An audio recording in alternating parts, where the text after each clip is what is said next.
Bəzən insan elə günahlar eləyir, günahdan yorulur. Hətta bəzən bu fikrə düşür ki, görəsən Allah məni bağışlayar. Bu illər bu xidmətimizdə mən belə insanlarla qarşılaşmışam.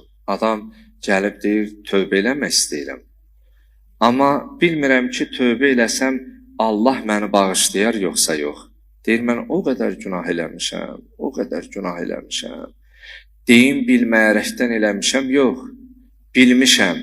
Deyim ki, Allahın məni görməsinə etiqadım, əqidəm olmayıb, yox, elə etiqadım, əqidəm də bu olub ki, o görür.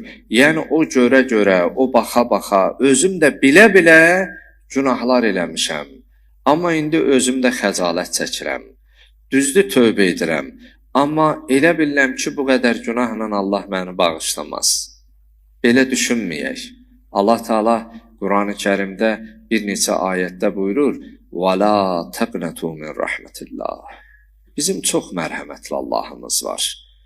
Buyurur ki, ay mənim rəsulum, o insanlar ki, günah eləyib, özlərinə zülm eləyiblər, onlar ki, naümiddilər, onlara söylə ki, "Vəla təqnətu min rəhmətillah." Allahın rəhməti barəsində nagüman olmasınlar, naümid olmasınlar. İnnəllaha yəğfiruz-zunube cəmi'a. Allah günahları bağışlayandır, o mərhəmət sahibidir, məğfirət sahibidir. Ona görə bu ayda bizim bağışlanmağımız üçün bir fürsət ayıdır.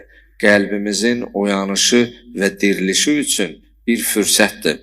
Vaxt doğrudan da sürətlə gedir. Artıq biz mübarək Ramazan ayının 2-ci cüməsini yaşayırıq. Bu mənəvi aydan biz maksimum dərəcə faydalanmalıyıq.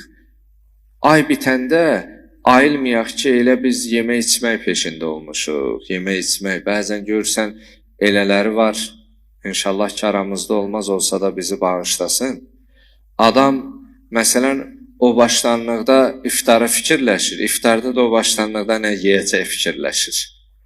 Yəni elə o başlanlıqla iftarın arasında qalıb. Məsələn, indi o iftar süfrələri gözəldir, getmək yaxşıdır, vermək daha yaxşıdır.